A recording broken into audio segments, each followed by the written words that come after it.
should do justly. Love,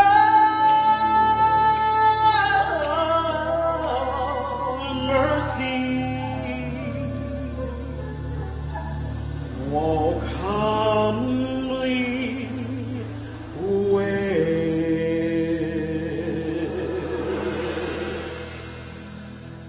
with God.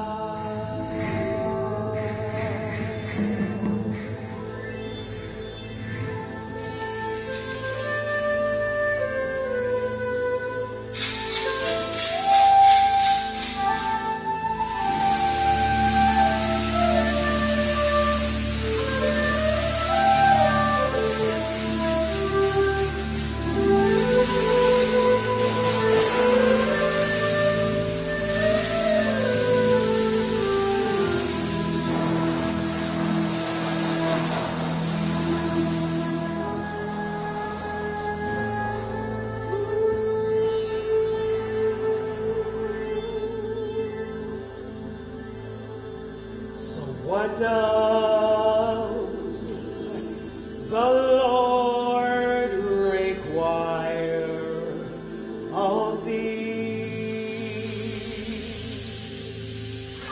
What does the Lord require of thee?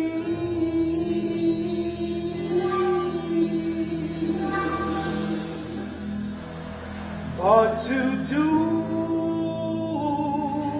justly, love, mercy, walk humbly with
expansion of the Labor Standards Act for protecting voting rights, health care, education. In other words, they were fighting for full humanity. And there were 1,100 actions all over the country where people were marching or in jail. And people were in jail. James Foreman was. Some students, male and female, down in South Carolina facing the death penalty for having sat down at lunch counters. We had seen in that year already 63 children, male and female, having dogs and hoses sicked on them. 1963 in May, they won the Birmingham campaign. We had seen Medgar Evers be shot and killed. In June, we had seen the great march that happened in Detroit before ever the March on Washington occurred. And we would see later in that year, after the March on Washington, 4 of the girls blown up in a Birmingham church. And then even the president would be felled by an assassin's bullet. And yet the people came, not just for one person or for one speech, but they came to raise their collective voices. The actual speech that day Dr. King would deliver be entitled Normalcy Never Again. They came to say no to forms of injustice. They came to say yes to breaking free of the nightmare and embracing the dream. That's why they came. I was not even born at the time. I would be born 2 days later on August the 30th. My mother was in labor, and she said there was no, I asked her to stop to see what was going to happen at this gathering.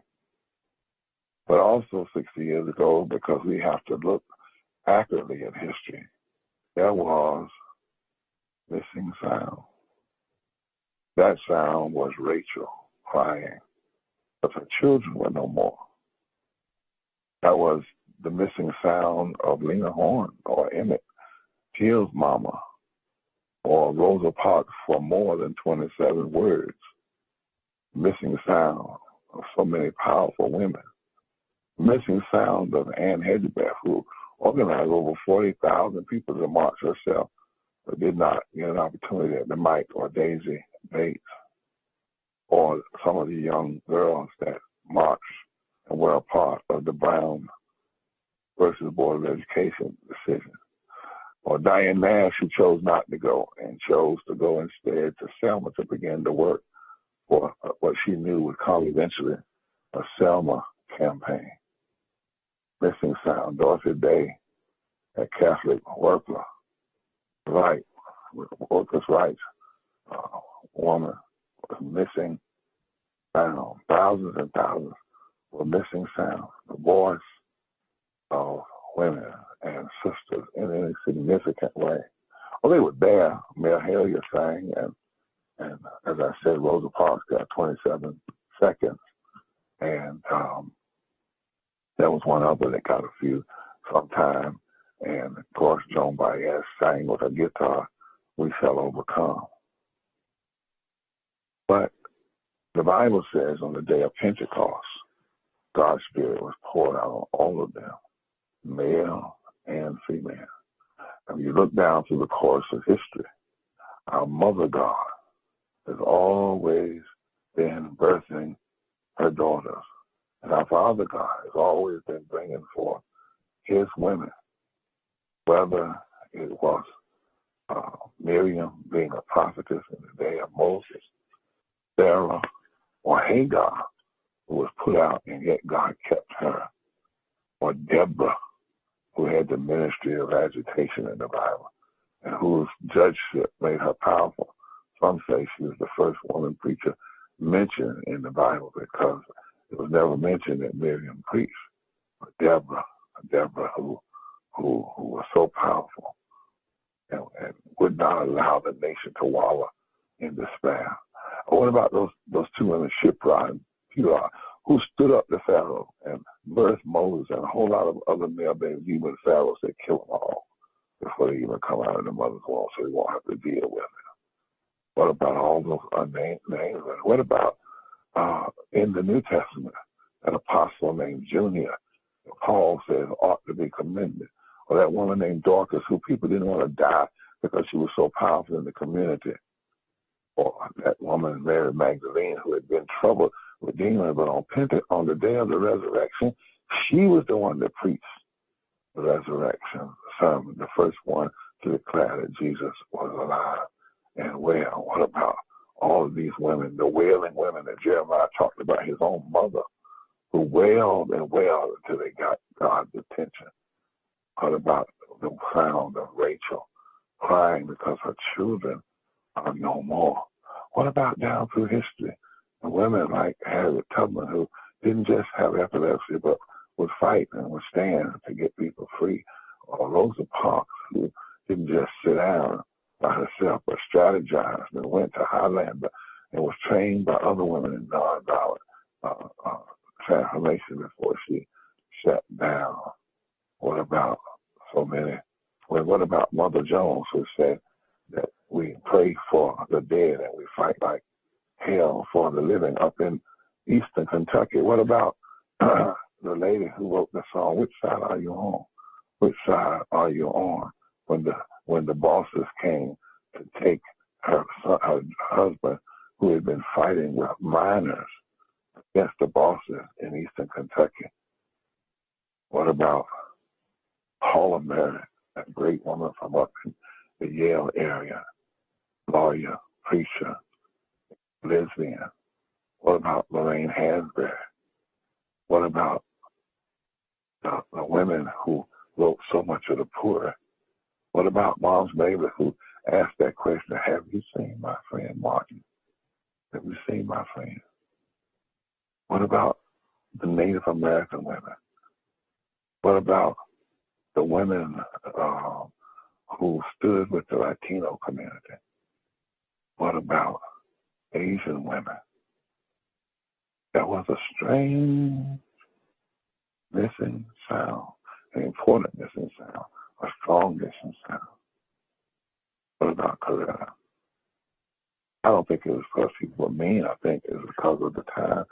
But whatever it was, it must be corrected. So tonight, thousands upon thousands upon thousands of people are joining online for She Speaks, the National Moral Monday sponsored by the Pastors of Breach, Black Voters Matter, Legal Women Voters, SEIU, the Beloved Community, and so many others. More than 35 powerful women, voices from every race, creed, and color. Will not be silent. We're not just speaking to women's issue, but speaking as women, as prophets, as moral voices, declaring what we must hear in this time. Talking to us about what we are facing in this time, where we are. What is the moral requirement? Did you not hear Donna Allen already articulate for all the women? Question that we must answer, male and female, gay and straight. At the end of the day, what doth the Lord require? But to do justice and to love mercy, walk humbly before our God. So I'm glad just to be able to say a word of introduction. Go tell people, get them like that. Go get them. Tell them tune in. Oh, because she is getting ready to speak. Women are speaking. Sisters are speaking. The trumpet. Those who love the Mother God and the Father God. Those who know how to speak Jewish, Christian, Muslim, Unitarian, all coming. They're getting ready to speak. They're getting ready to say a word. Not only getting ready to speak, they're getting ready to put words into action. Words into action because they know they cannot be silent anymore. And just before we go to Reverend Hannah Broome, who's the Director of Religious Affairs for the Pastors of Breach, has been point on this, along with Attorney Valerie Equivon, the Center for Yale, and Reverend Casimir Brown, who's the Executive Director for the Pastors of Breach, and Rosalind Hellis, who's a Special Advisor, and also Joyce Johnson and Virginia with the Legal Women Voters, Tasha Brown, and all of those. Mary Kay. Before we go to them, what if we could just hear a word about and from Coretta? Yeah, Coretta Scott King. She didn't speak that day, but she did speak. She spoke out against the war even before Martin did. She spoke at the Poor People's Campaign when, even after his assassination, she spoke. 15 days later, she spoke at the Poor People's Campaign. She spoke and she sang and she kept on speaking and kept on allowing the words of articulation to be turned into deeds of articulation. But the words are more than just words. The power of life and death is in the tongue. So as I talked to her daughter yesterday, Bernice, who's a powerful prophet in her own right, she said, yeah, it's all right. Play this piece where others are talking about what her mother's voice meant to the movement and to them. And then we'll let Reverend Hannah Broome take over, and the women who are already right there at the Lincoln Memorial, because part of this is right at the steps of the Lincoln Memorial, where women were not allowed or did not speak 60 years ago. But today, he speaks, and this is being recorded for history and be promulgated everywhere. So go get somebody. Go to www.preachprepared.org. Go to the landing page on C Speaks. Call somebody. Hit them so you can hear the word of power, the word of agitation, the word of anointing, the word of transformation, so you can hear the call to conscience, so you can hear the agenda for the call to conscience, and share it with people, your sons and your daughters, that they might prophesy and be instruments of challenge and change in this world. Let's hear from Coretta.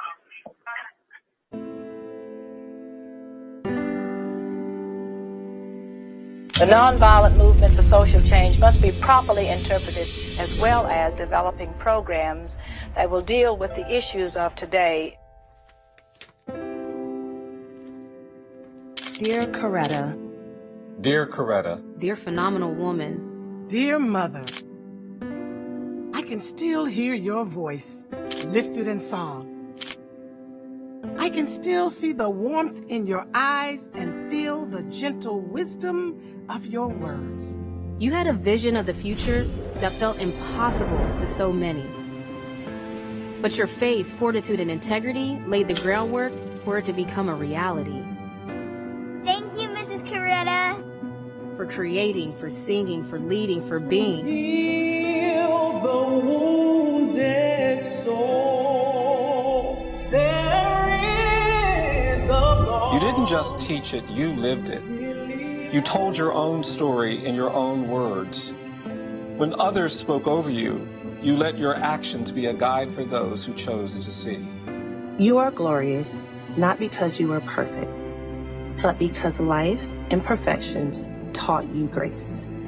Sharpen your compassion and your passions. At this point, I feel even stronger, and I want you to know that you have my utmost support.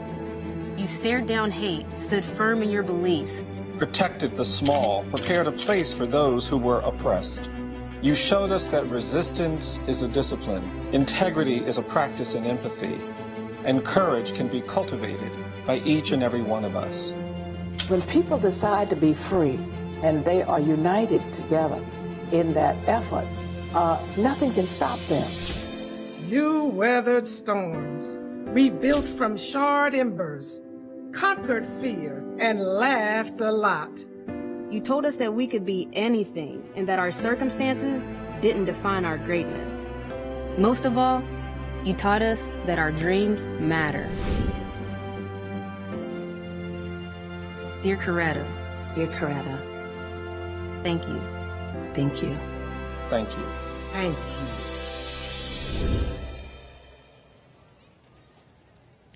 Hello, everyone, physically and virtually. We are standing on the steps live at the Lincoln Memorial on the actual day of the March on Washington. I am Reverend Dr. Hannah R. Broome, National Director of Repairs of the Breach, along with Black Voters Matter, the League of Women Voters, and Beloved Community. We are here because 60 years ago, on this exact day, August the 28th, 1963, women's voices were silenced.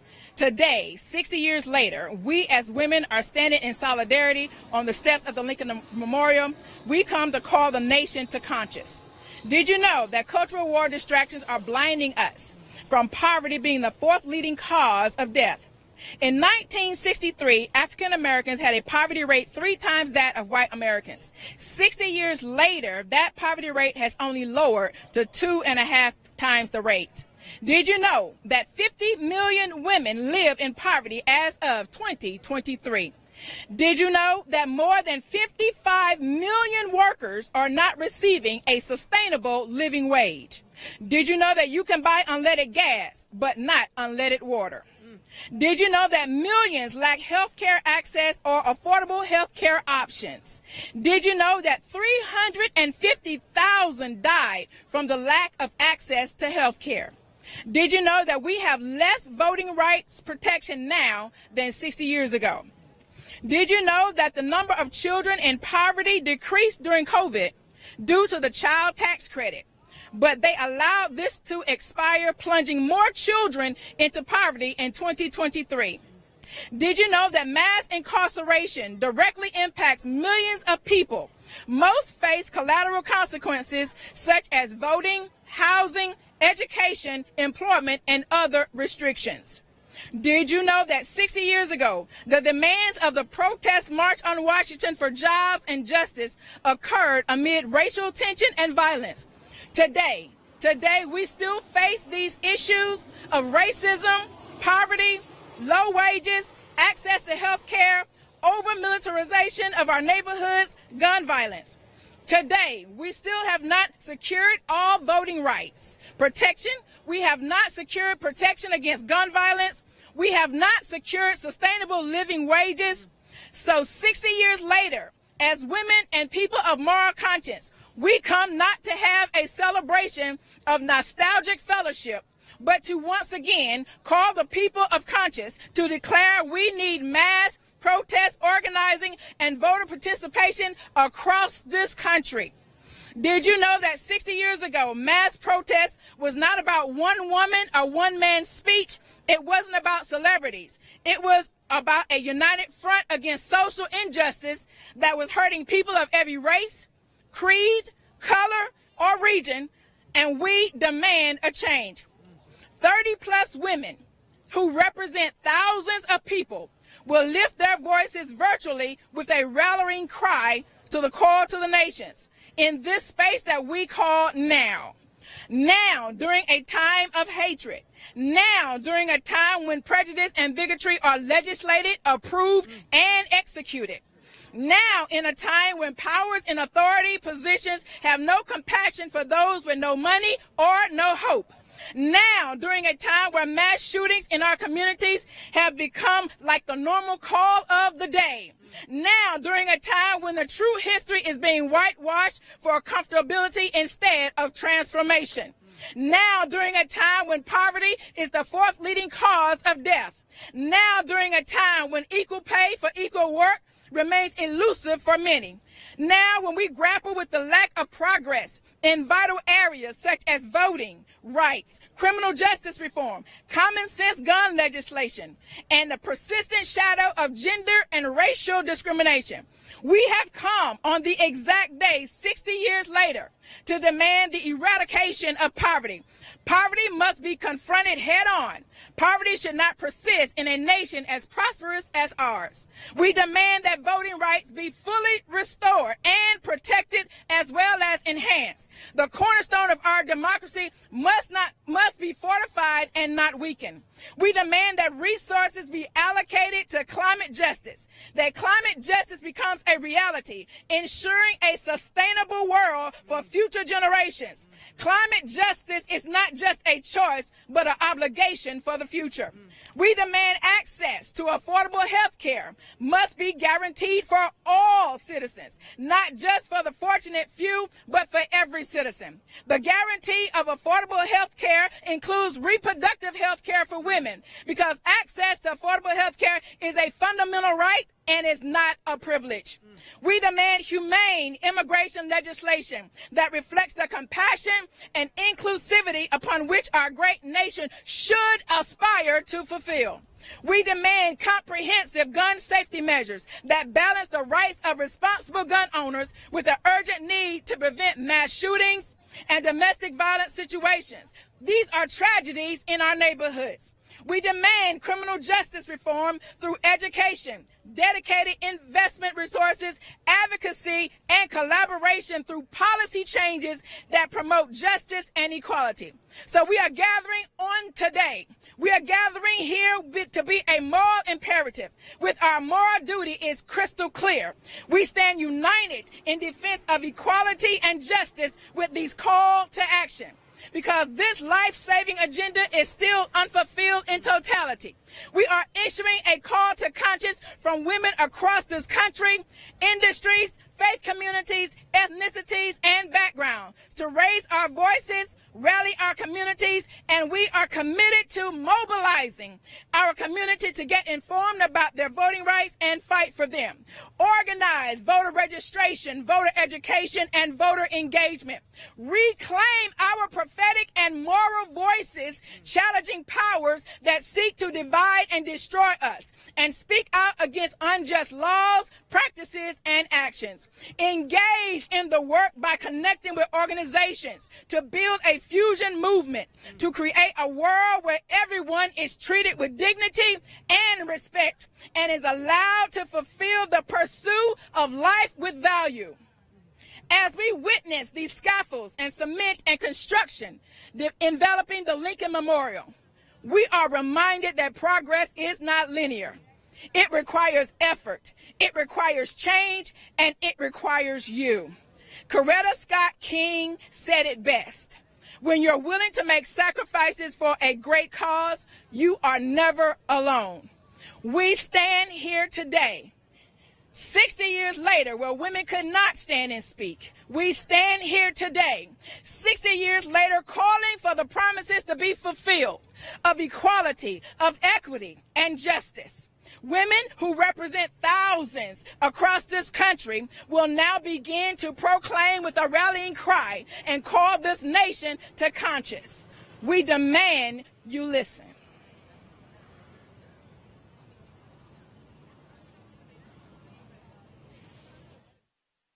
Wow. We demand that you listen.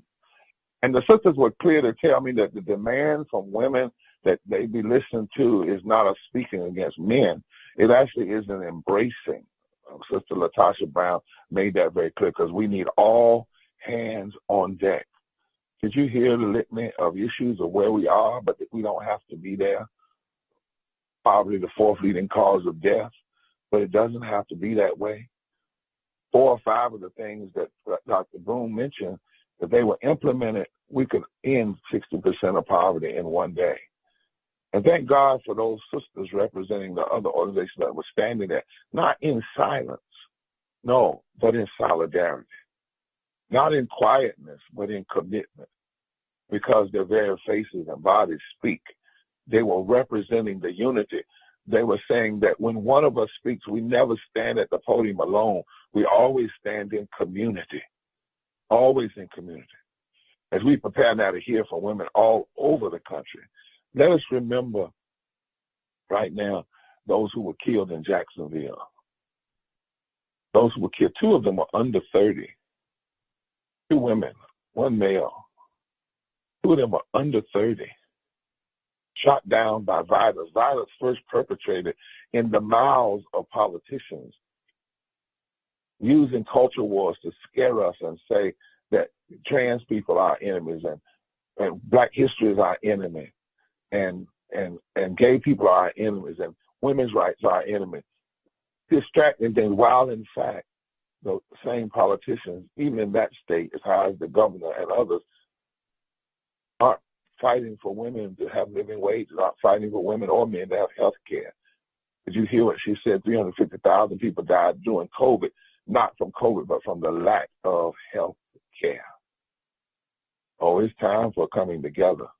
It's time for the rejected voices. It's time for a fresh third reconstruction and a political Pentecost where the Spirit was poured out on all, and your sons and your daughters shall prophesy.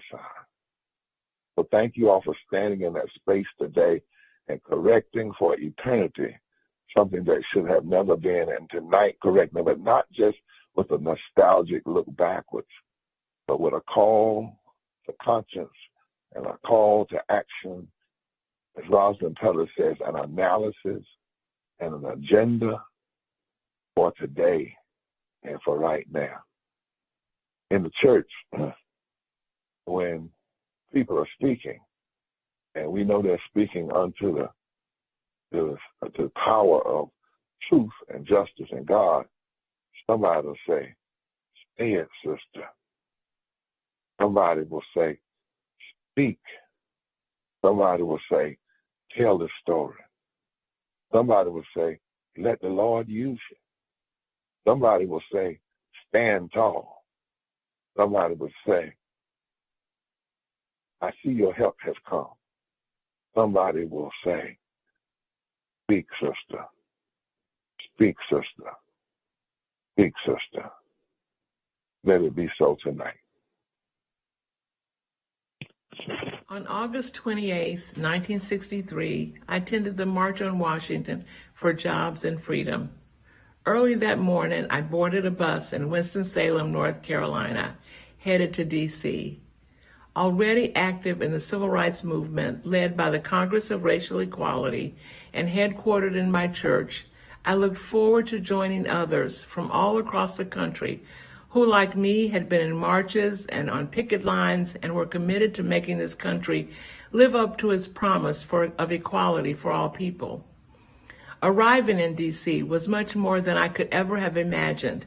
Men, women, and children filled the mall in numbers greater than had ever been assembled. 250,000 people. We were all there from big cities, small towns, urban and rural areas. We were Black and white and Latino and Asian, all uniting to make our collective voices heard as we demanded economic security, justice, and equality. It was a pivotal day for the movement. We sent a message to this nation. This was a struggle that would be won. As I headed home that evening, excited about the day and the work ahead, analyzing the day as much as a 14-year-old could, I wondered why so few women had spoken that day and that we had heard from so many men. This was part of my thinking because in my hometown, women and girls were important organizers, strategists, and spokespersons for our movement. And women, old and young, were national leaders and represented on the mall in great numbers. The voices of women were muted on that day, despite their presence on the front line in cities across the country. Of course, now some things have changed. Laws have changed. The leadership and voices of women are being heard and recognized. Women are being heard on all issues that impact society and those specifically affecting women. Good jobs, access to health care, reproductive rights, and others. However, we, women and justice-loving people, must be vigilant as we see the nation once again taking a turn to the right. Today, we women must and will continue our work. We all must ensure that the work and voices of women be elevated. This is the source of our power and hope for the nation. Women speak. Go. This 60th anniversary, we commemorate the March on Washington. Today, we stand again with a renewed commitment to jobs, justice, equal rights for women, our health care, and yes, our voting rights. Today, women across the country stand together in our power to fight against racism, sexism, and discrimination. At LWV, we believe in the power of women to create a more perfect democracy. And we believe that together we will win. But we need you. We need you to join us in this fight because it's not over. Today, our children have less rights than we had 50 years ago. The future of girls tomorrow will have less rights than we had as little girls. And we need to continue to stand up and fight to make sure that women's voices are heard. Now, the 60th anniversary of the March on Washington, it was a powerful moment. But women, our voices were missing that day. And this is an opportunity, this 60th anniversary, to right that wrong. And for all of you to come together with us to make sure that our voices are heard, that women's voices are heard, so that we can create a better future for all of us. To have a multicultural, multiracial democracy where everyone has the opportunity to live their lives free from fear and discrimination. Please join us. Thank you. On a cold December morning, and about 76 years ago, I made my official entry into this world in Richmond, Virginia, the former capital of the Confederacy, at the home of my maternal grandmother, and in the nurturing shadow of First Baptist Church, South Richmond. Big Mama didn't trust the racist hospital, but took care of my mother and me at home, where the potbelly stove replaced the incubator. By the grace of God and with the determination of mostly women around me, I survived and became committed to serving that same community that nurtured me while growing up in segregated South. I've been aware of and suffered from injustices and inequities all my life.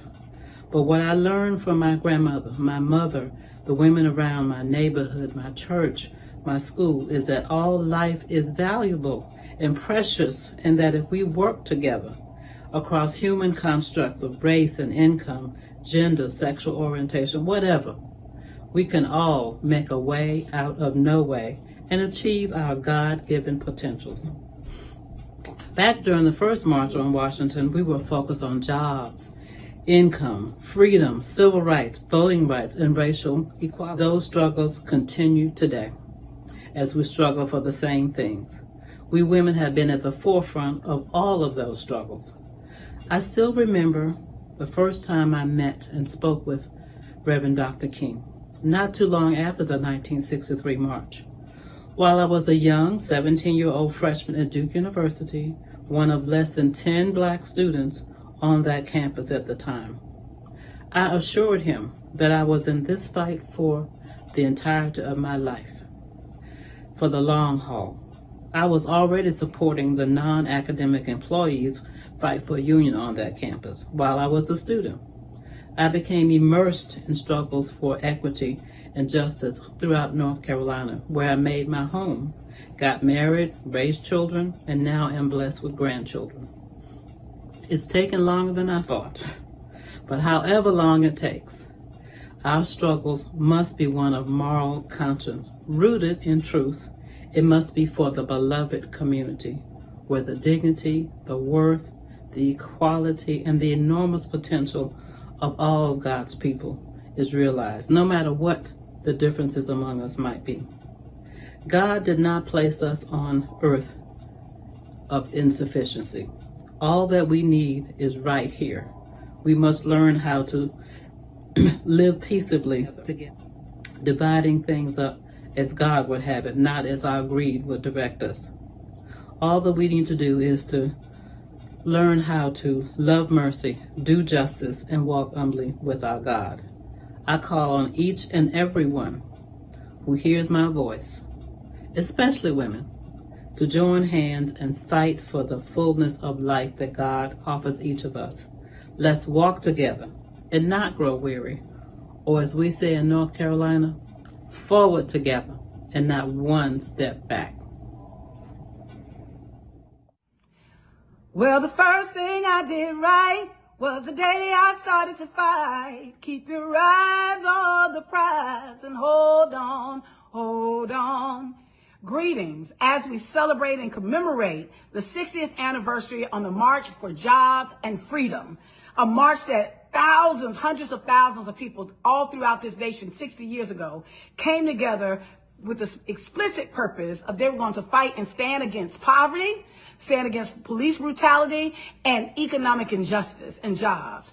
That is, we continue to have to hold that mantle in this moment right now, with millions of people that are unemployed or underemployed, with folks that are living, millions of us that are living in poverty or below the poverty line. The fact that we are in the wealthiest country in the world, we have to demand that we have a more equitable redistribution of wealth to all of us, that when people are actually working, they're getting paid for the work that they're doing so that they can actually have the quality of life that they desire, they deserve. We have to demand that we have voting rights. This is a moment right now that we're seeing voting rights be attacked all over this nation. And it's incumbent upon us to actually do the work that needs to be done to make sure that we have federal protection, but also on the state level. We have to get engaged on every single level, from the local to the state to the federal level.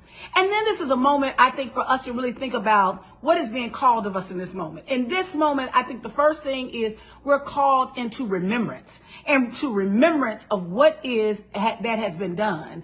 That in the 60 years ago, in the March for Jobs and Freedom, like what were some of the tenets of that, and how does that affect us and impact what we're doing now?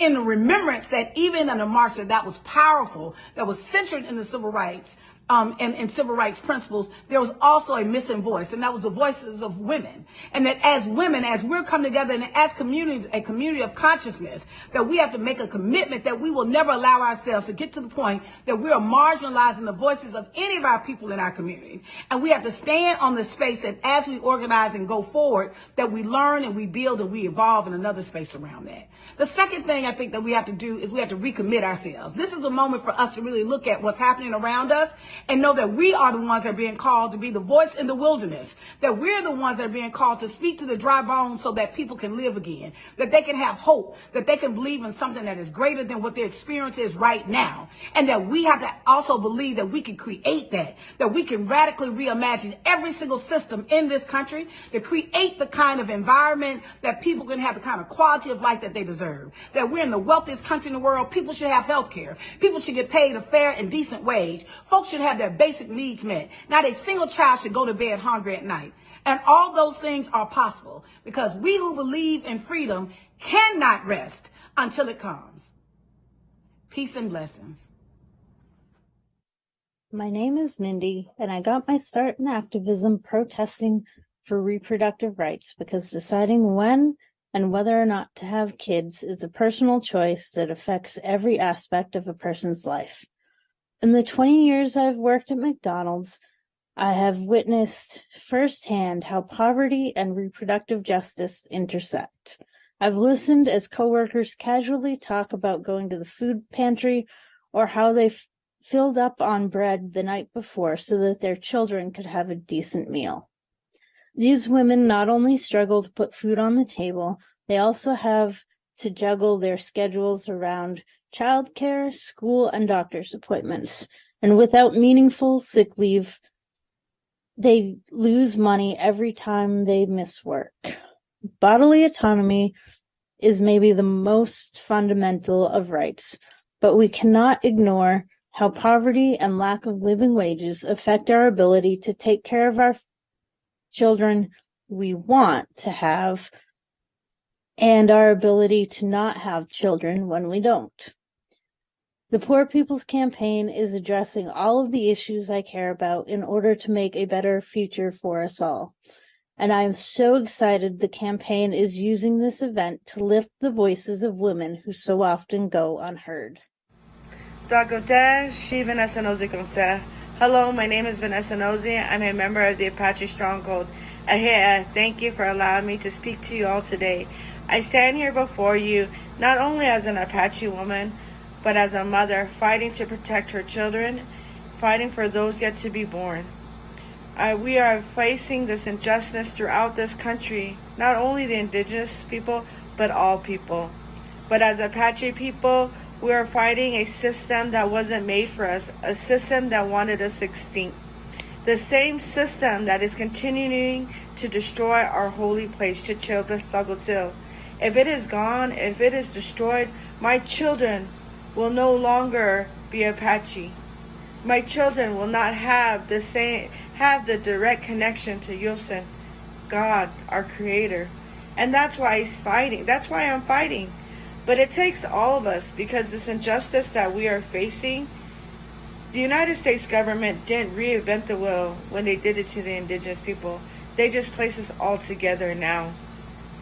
And it's time for us to unite. It's time for us to come together. The Apache Stronghold has been an example of how still today the United States government disregards our religion and our way of life, disregards our holy site that was given to us by Yosen.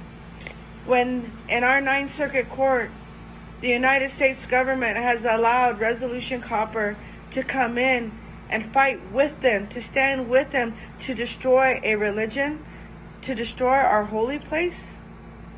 That's the injustice that not only are we facing, but all people are facing. Because if the United States government can do this to the First Nation people, They don't care who they're doing it to. The only concern is money and power. We need to make them realize to have a moral decision and to do what's right for the people.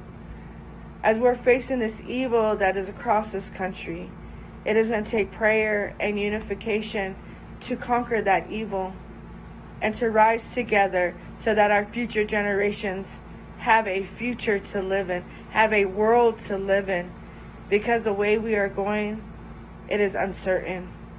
But let's pray and come together and be one. One drum, one prayer, one circle. Thank you. Today we remember the march and the movement, but let's also remember the women who work behind the scenes, like our own National Council of Churches, Anna Arnold Hedgeman, the only woman on the organizing committee, the iconic Dr. Dorothy Height, and Aung San Suu Kyi, who sat on the stage, and Mahalia Jackson, who sang, and Daisy Bates, who spoke. Today is also the day when we must stand up and declare that we don't have any more time for foolishness. No more time for the foolishness of mean-spirited people who perpetrate unnecessary evil, that force us to make bricks without straw, bread without yeast, lemonade with no lemons, or make a home without a livable wage. We don't have time for this foolishness of dismantling of truth and allow it to sit in the back of the bus, while clever replicas of truth are allowed to be verified as truth. The protracted diversionary tactics designed to keep us off balance. Oh, no more time, no more foolishness for the wickedness in high places, toxic leadership, delusional leaders that not only intimidate, but seek to annihilate anyone or anything that gets in their way. These dictator tendencies and scare tactics have created a more divided United States, with the rise of violent politics where democracy is no longer in danger, it's on life support. In honoring the unsung heroes of the March on Washington, we must also work towards addressing the inequities that women still face today. We must challenge the gender pay gap, fight to get our rights back, all of them, and advocate for policies that support work-life balance. We must support and uplift everyone, including those who are marginalized due to their race, ethnicity, socioeconomic background. Your zip code should not determine your lifespan. This is where we say in our best Fannie Lou Hamer voice, I'm sick and tired of being sick and tired. This is where we pull up our own folding chair to the table and declare like Shirley Chisholm, you don't make progress by standing on the sidelines, whimpering and complaining. You make progress by implementing ideas. This is where we put our hats on like Dorothy Height and declare we may not do what we want to do, but we will do what we have to do. This is where we declare like the biblical Esther, if I perish, I perish. I'm going all the way until justice rolled down like a mighty stream. Reinhold Niebuhr says, man's capacity for justice makes democracy possible, but man's inclination to injustice makes democracy necessary. The future is counting on what we do today. Let's go to work to continue the work. Hello, I'm Mary Kay Henry, President of the Service Employees International Union. The spirit of the March on Washington is carried by the millions of Black, brown, Asian, immigrant, and white working people who are demanding good jobs and freedom. Our demand today is unions for all, where every worker gets respected, protected, and paid, no matter what job they do. And we know we can't win good jobs and freedom and unions for all workers unless we link the fights for racial and economic justice. That's why Black and brown home care workers were excluded from labor rights and Social Security back in the 1930s. That's why gig workers are fighting state by state by state to get written in and recognized. That's why airport service workers are organizing as we speak to demand that Congress write them in. That's why workers are taking on giant corporations like Amazon and Starbucks, and why we are backing the Starbucks Workers United demand for a seat at the table with the most profitable coffee company in the world. 2 million service and care workers are proud to join the Women Speak Out to mark the 60th anniversary of the March on Washington. And as the first elected woman president of SEIU in our 100-year history, I'm proud to have women's voices loud and proud and clear in this march. Each of these workers were excluded from labor law and protections because of race. And that's why the March on Washington was so significant in the 60s, and that's why this anniversary celebration is vital now. We have to link the fights for racial and economic justice, and we have to up our demand for good jobs and freedom. Join us. We want unions for all workers, so we have the power to confront corporations and to uproot systemic racism once and for all. My name is Ai-jen Poo, and I'm the president of the National Domestic Workers Alliance. At the National Domestic Workers Alliance, we represent the 2.2 million women who work inside of our homes, as nannies taking care of our children, as home care workers taking care of our aging and disabled loved ones, as house cleaners caring for our homes. It's the work that makes all other work possible in our economy.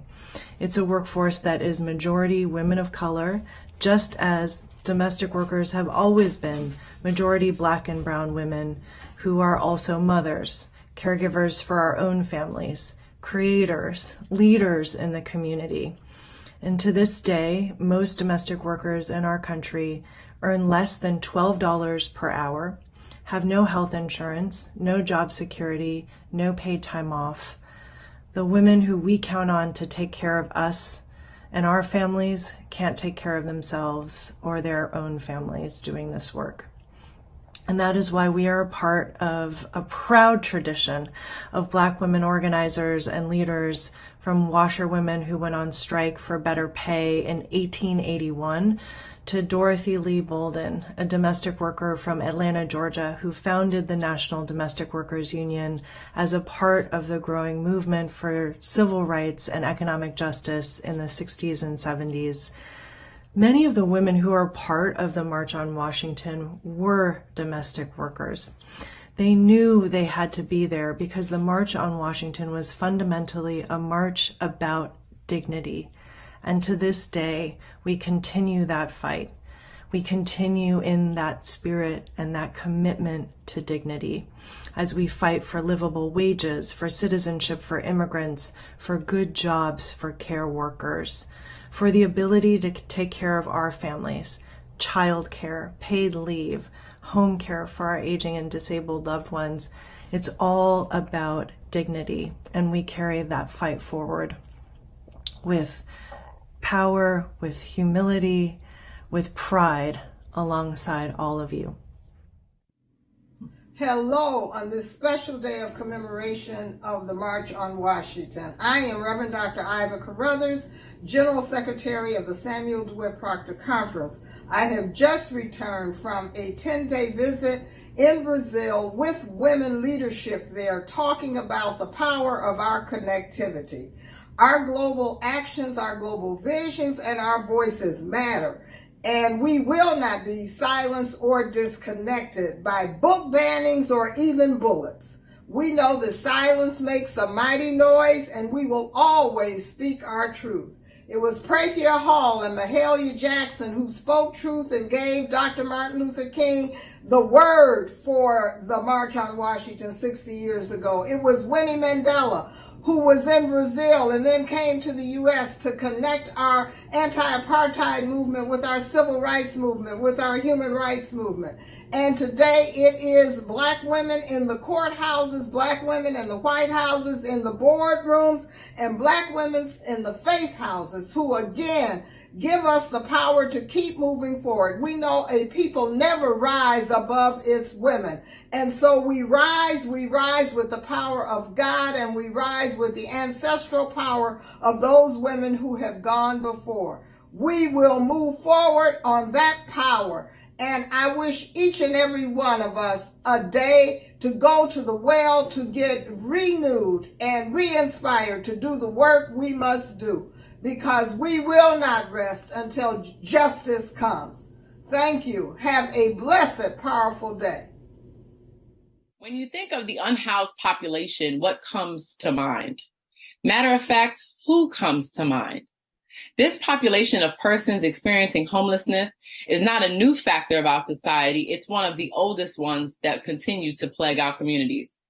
When you see homeless people, you should see your sister, your brother, your cousin, your father, your mother, your uncle or your aunt, or maybe even your children. You should realize that in this nation, we are all one check away from being homeless. Homelessness is not a disease that can solely be cured with housing. It is an experience that can be eradicated with community resources, mental health clinics, healthcare, adequate living wages, and affordable housing. We need livable wages that can lift people out of poverty and promote the dream of independence. We should be a nation that responds and gives aid to persons with care and concern and support those in public as this is a public concern. We should provide resources on all levels to promote success. I challenge you at this time to consider a nation without poverty as a country that will be unlimited as well as fulfill its promise. We should fund organizations that strive to promote change in the community, that work towards a mission to not only end homelessness, but also end poverty and continue to work with persons who have barriers that are limiting them from achieving the real American dream. I am Glenda Baskin Glover.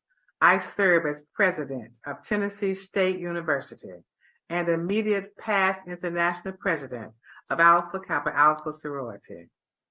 It is a tremendous honor to be here and to present the case for support for HBCUs as we highlight education as one of the key aspects of reducing poverty. If ever there was a time that we needed to support HBCU endeavors, that time is now. If ever there was a time that we needed each other, that time is now. As an HBCU president and vice chair of President Joe Biden's Board of Advisors for HBCUs, I see firsthand the challenges of Black colleges, and I ask us all to commit to do all in our power to ensure the sustainability of HBCUs. If we truly are serious about eliminating economic disparities and improving the wealth of our population, then let's invest in the education of our sons and daughters, and let's choose HBCUs, those historically underfunded, under-resourced institutions, treasured institutions that produce top-tier talent across the country, talent that benefits not only this economy, but the world at large. This is the key to a brighter tomorrow, to reversing generations of financial inequities and social injustices for African Americans, building competitive students to be productive in a global marketplace. So let's stand together, band together, stay together, pray together as we assist this generation and do all that God has assigned for us to do. Not many people know that the March on Washington in 1963 was actually about bringing a list of 10 demands to then President John Kennedy. A guarantee to the right to vote, desegregation of schools, access to affordable housing, a federal living wage rate, fair employment practices, and a jobs training program. 60 years later, the United States has allowed provisions of the 1965 Voting Rights Act to be gutted, and Congress looks the other way at state legislation that continues to suppress voting rights. Our public schools are more segregated and underfunded than ever. Access to affordable housing continues to evade too many. Women's reproductive rights are under assault. And as women, we're usually the ones making healthcare decisions, but most of us lack access to affordable healthcare. The American dream is not only deferred, but it is ready to explode because racism is such a scourge that people will actually fight against societal change to provide for all if it means that people of color will actually benefit from programs designed to ensure that everyone has enough. So today we lift our voices to say that America still has not kept her promises. We are still waiting to make good on that promissory note, to cash that check that Dr. King spoke of 60 years ago. And we will not be silent. The voices of women across this land rise up today to call for America to be the country that we say we are. To do that, people of all faiths must have the courage to stand for our moral convictions and hold this nation to account. May God grant us enough wisdom, enough courage, enough love to work to ensure that America lives up to her ideals. I'm Sheila Katz, CEO of National Council of Jewish Women, the largest Jewish feminist civil rights organization in the United States. We're gathering today, August 28th, 68 years since Emmett Till was lynched and 60 years since the historic March on Washington. Today, we honor Emmett Till, and we honor his mother, Mamie, who insisted the world see what it had done to her child. Along with Mamie, we honor all the women of the civil rights movement whose bodies and children were on the line. And it also seems fitting that we're gathered today during the Jewish month of Elul, when Jews prepare for our high holidays, when we are instructed to consider both the harms of the past and how we can achieve our hopes for a more whole future as a community. So we reflect. Children are still dying from police violence, from guns in schools, from poverty. Families are still suffering from a moral failing in our policies, from losing the expanded child tax credit, and in many places paid school lunches. And women aren't even considered equal in our own Constitution, despite the fact that we just hit over 100 years of fighting for the Equal Rights Amendment to ensure that the laws protect all, regardless of gender. But we will not lose sight of the world we know we can build together. More women are in leadership positions than ever before, turning anger into action and pain into purpose.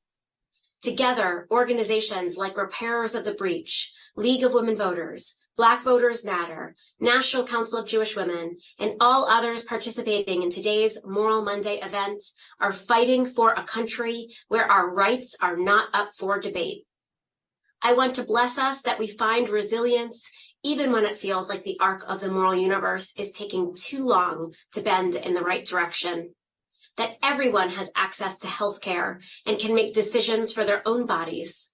That all children are raised in safety and wholeness. That our systems set them up for a future in which they can thrive. May we always remember that we who seek justice are the majority in this country, and we can and will shape a better future. Amen. Hello, hello. I'm Kelly Robinson. I use she, her pronouns. I'm proud to serve as president of the Human Rights Campaign, our nation's largest LGBTQ plus civil rights organization.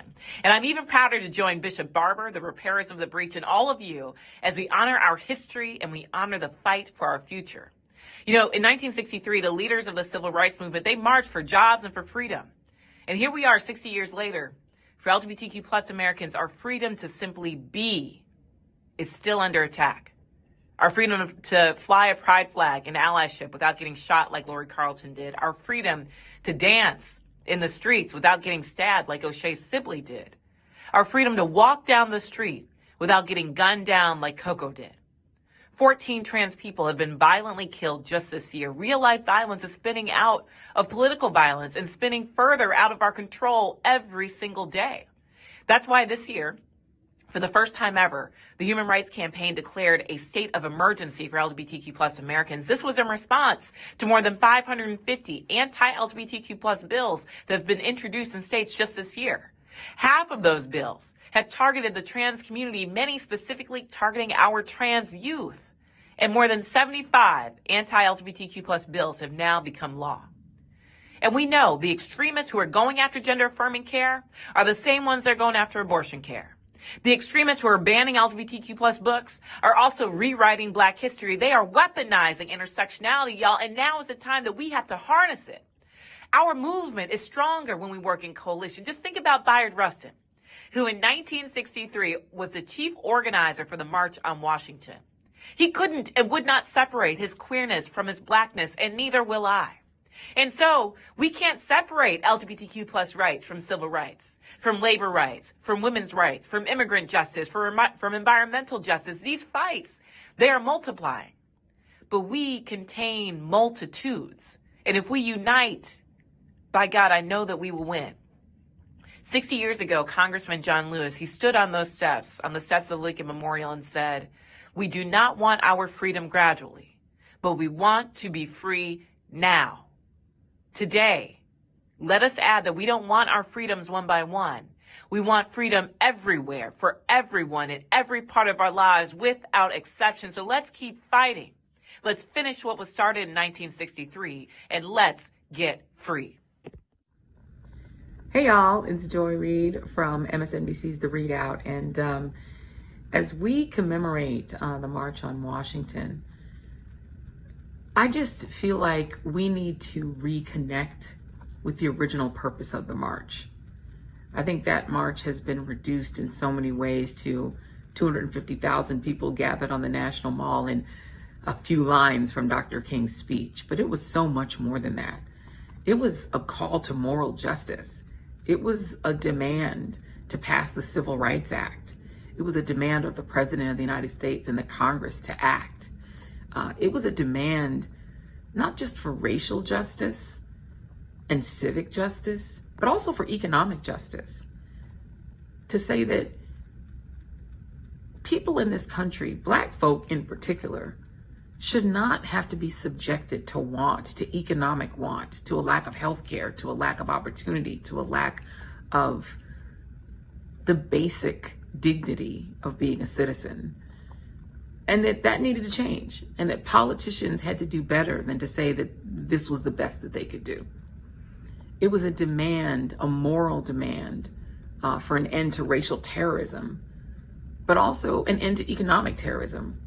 And it was a demand that came from the moral center of this country, which is the descendants of slaves, Black folks who have always fought for a justice that would go beyond just the Black community. Because when we get justice, we share justice. So let's reconnect with the moral demands of that march, because we can do better. And when we stand together and make our voices unified, we will do better. Let's make every Monday a Moral Monday. Peace, y'all. My name is Kelly Hamlin Sullivan, and I am in the 6th grade and part of the Justice Warriors of the North Carolina Poor People's Campaign. My family teaches me to be a lifelong learner. I believe that everyone should commit to continuous education, including the general public, faith communities, the American government, and even people in other nations. When we learn more, we can make better decisions. When we make better decisions, we can live better lives. Here are some things I have learned. As Christians, we are to love and not hate, and we are all made in the image of God. Thus, when I see the parents of my gay friends providing for them love and having respect for others, I know they have learned about Jesus and have decided to honor him by loving their gay children. I have classmates who spent their entire summer break at home in their house because their parents did not have the money to send to any camps or programs. Those programs would have helped my classmates remember what they learned during the school year, or even something new. Everyone should have access to education, no opportunities. How else will people be ready for their jobs when they're older?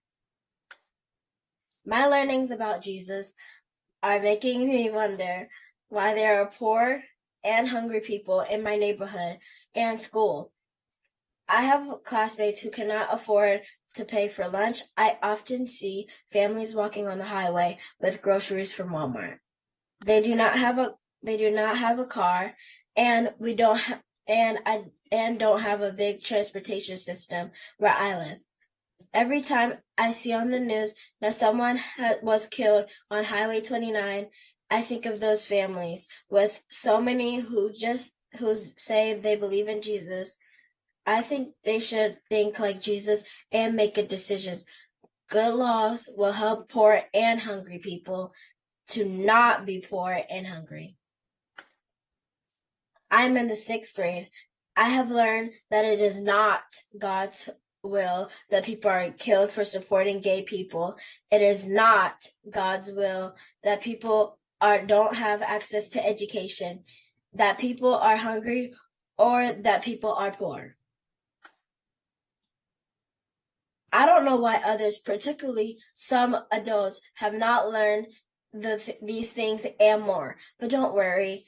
I'm going to make sure that more people and know what justice is. I commit to speak up, act up, and pray up, so that all humans will have food, safe shelter, clean water, and dignity and respect. Those made in the image of God deserve. I am Kelly Hamlin Sullivan. Join me in creating justice for all. That's what Jesus would do. Good evening. My name is Bishop Tanya Rawls, and I am founder and executive director of the Freedom Center for Social Justice in Charlotte, North Carolina. We are a culture-shifting organization committed to the growth, safety, and empowerment of marginalized populations, particularly people of color, LGBTQ people, and the poor. 20 years ago, my 16-year-old godson at the time came out to me and told me that he identified as female and always had. I learned that day that I had a goddaughter and not a godson. I also learned that she had contemplated suicide and attempted it on multiple occasions because of the alienation and pain she felt at school in particular. The teachers, coaches, students, counselors, no one inside of the system was willing to help her birth parents or my spouse and I support this amazing human being. My daughter was one of the fortunate ones. She lived. However, not without lifelong scars and damage caused by those years of not being supported. People judging because of the length of her hair and the color of her fingernails. 20 years later, here I speak yet again, not for my child, but for the thousands of children and families who feel as desperate as we did for their kids to just have an unobstructed fair shot at a quality life and future. Data from the National Library of Medicine indicated that 82% of trans individuals have considered killing themselves, and 40% have attempted suicide, with suicide rates highest among trans youth. These families are literally fighting for their loved ones' lives. As an out Black lesbian cleric who has been through my own fair share of oppressions, I cannot believe there are those who would dare to use our trans family and trans and gender nonconforming youth as their newest targets. We say, hell no. You cannot come for our youth and expect us to sit back and watch these politically motivated acts across the nation go unattested. For those who may feel I am making much ado about nothing, let me give you a little quick public service announcement as I close my remarks about how bad things really are. This year alone, more than 506 anti-trans bills, this year alone, have been offered up in states across the nation, many of them, most of them, targeting trans youth. We live in a nation that considers drag queens more dangerous than threats by gun violence. Since May of 2022, more than 1,700 gun bills were offered up to make gun access easier, even though gun violence is recorded as one of the leading causes of death among our children. If things are going to change, we have got to change them. The change must come first within ourselves, in our houses and spaces of worship, in our communities, and yes, in our legislatures. We've done it before. We can do it again, but not without us being intentional about fighting for the least of these wherever they may show up. And right now, that is our trans young people. They need you. Help us. May it be so. Hi, my name is Reverend Dr. Liz Theo Harris, and I'm the director of the Cairo Center for Religions, Rights, and Social Justice. I'm also the co-chair of the Poor People's Campaign, a national call for moral revival. It is an honor to be a part of this Moral Monday on the 60th anniversary of the March on Washington. It is clear today that the promise of these yet-to-be United States has not yet been realized. Not in a rich nation where kids are going hungry, not in a democracy where we have fewer voting rights today than we did generations ago. Not in this land of the free and home of the brave where women and LGBTQ folk are under attack and there are millions of veterans and others who have no place to call home. On this anniversary of the historic March on Washington, I lift up Ms. Anna Arnold Hedgeman, the only woman on the organizing committee for the March on Washington, who helped organize literally tens of thousands of people, including so many white Christians, to take part in this historical assembly, who organized Operation Sandwich, preparing 80,000 boxed lunches to make sure folks who attended the March on Washington had the provisions they needed to make their demonstration powerful.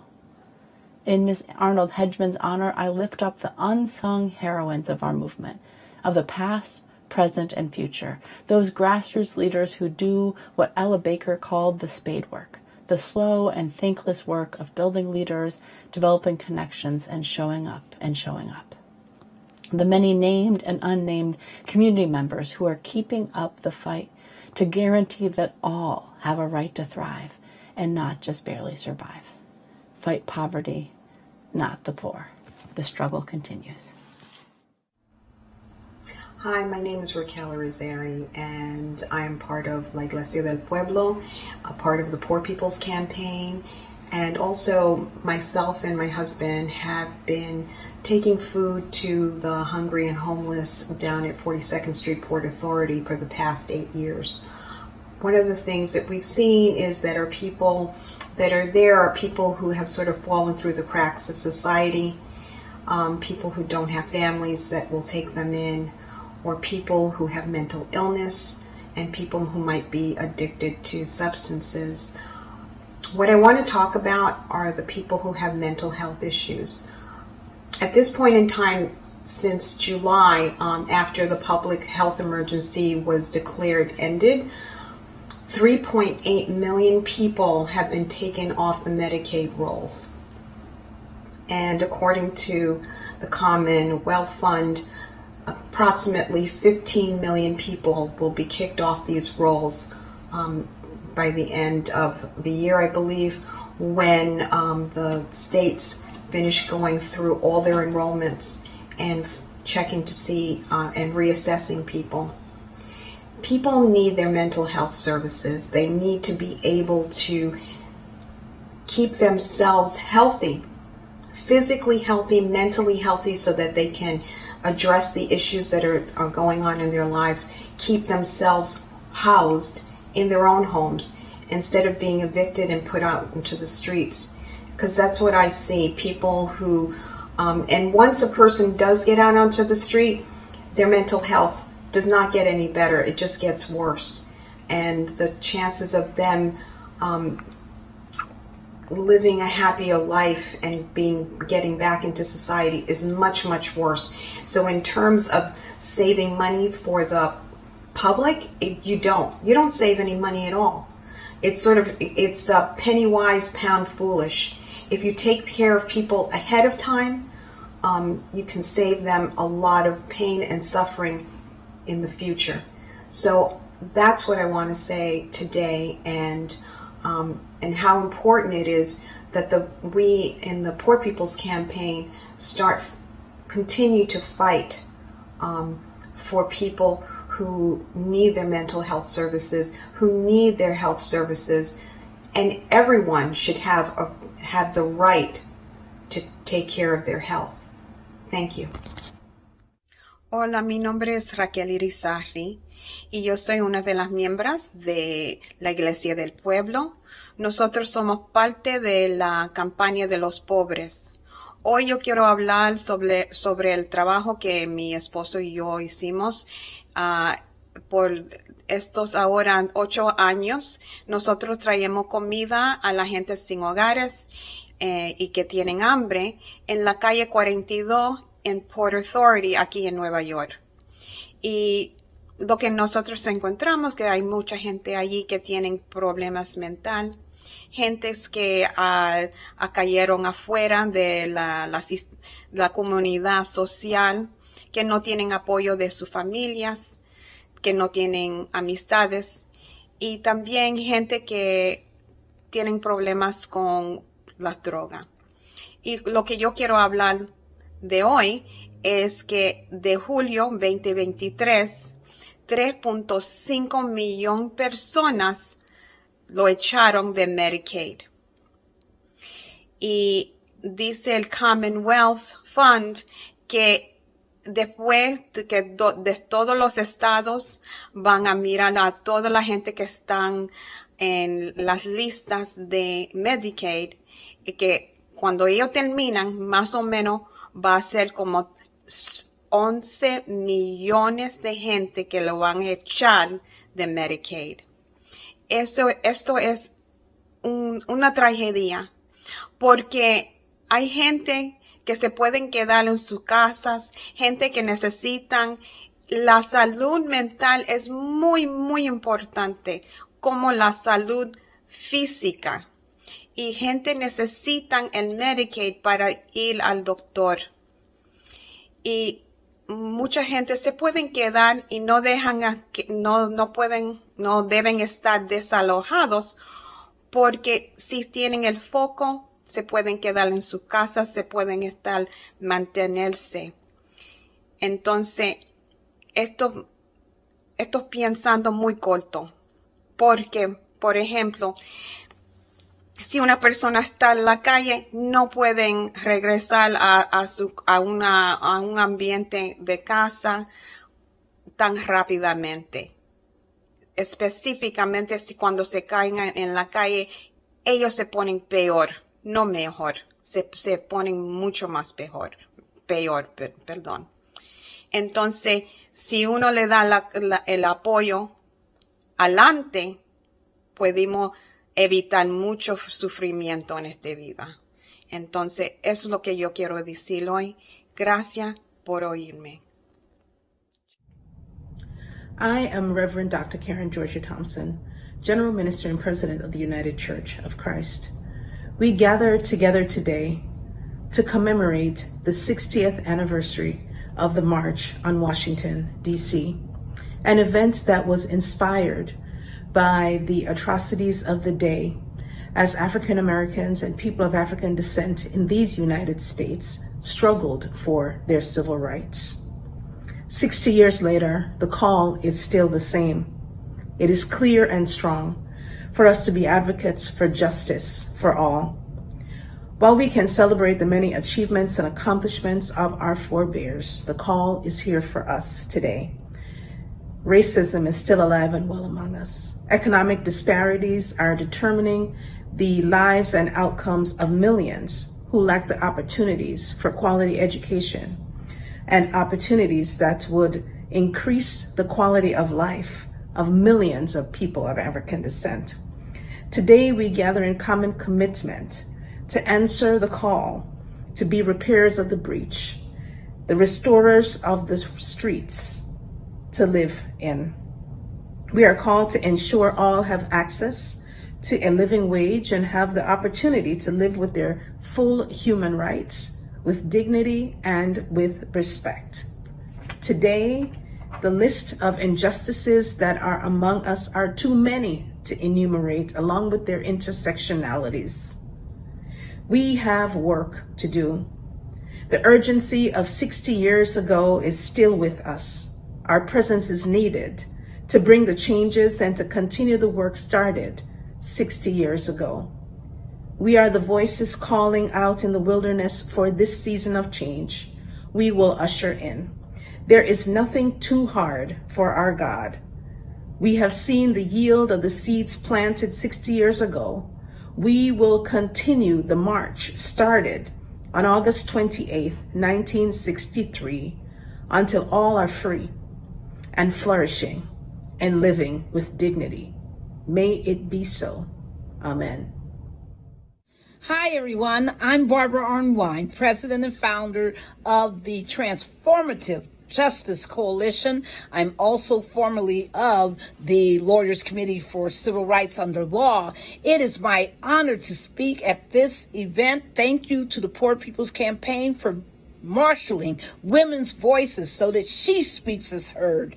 Think about it. Back in 1963, major Black women speakers like Daisy Bates, young, amazing leaders like Diane Nash, people like Ella Baker, Paula Mary, oh my God, Satima Clark, all Rosa Parks, all of these women were not heard during that march. So it's my pleasure to be able to join the women of today who are fighting. I want to also say really clearly and succinctly that our mission of today must be to lift up our young people. We got to fight for their leadership.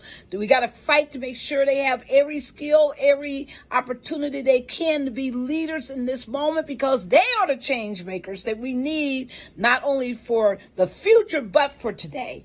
And I want to be very clear that we cannot achieve racial justice, climate justice. We cannot have the fulfillment of a multi-racial democracy and where there's economic justice for all people without our young people being in the leadership. They are the largest voting cohort in the country. Let's make sure to invest our time and energy in them, just like Jim Lawson did, just like so many other leaders like Fannie Lou Hamer would do later. All of these people who invested in our young people, let's be like them. And I want to say a special word to our Black women leaders of today, to Maxine Waters, to Latasha Brown, to Gay McDougall, to Alicia Garza, to Kimberly Crenshaw, to Helen Butler, Julianne Malveaux, Patrice Kohlers, Opal Tometi, Sheila Jackson Lee, and so many others. Thank you. Just keep fighting.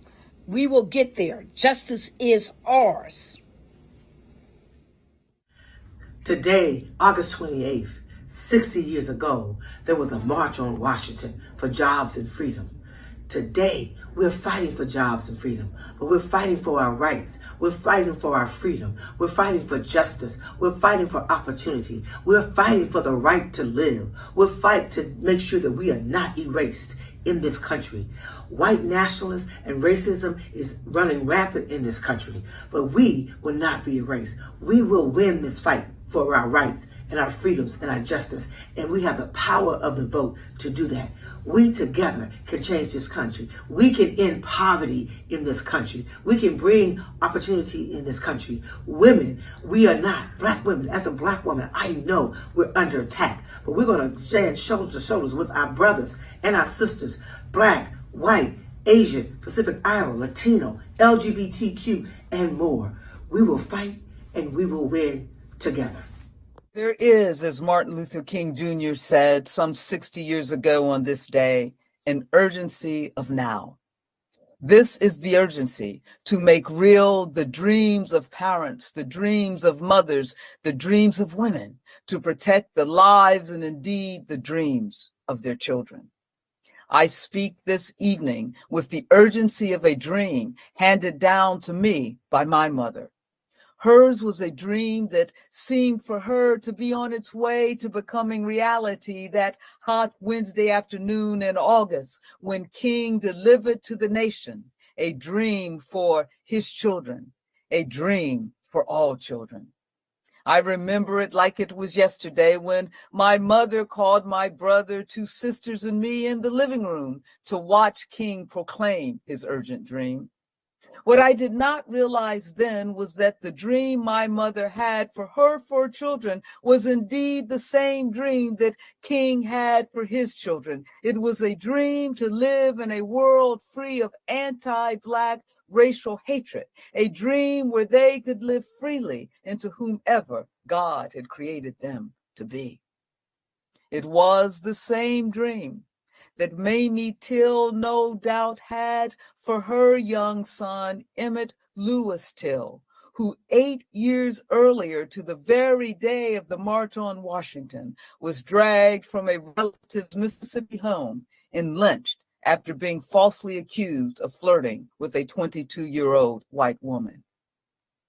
It is no doubt the same dream that O'Shea Sibley's mother had for him before he was stabbed to death at a gas station last month because he was a Black gay man.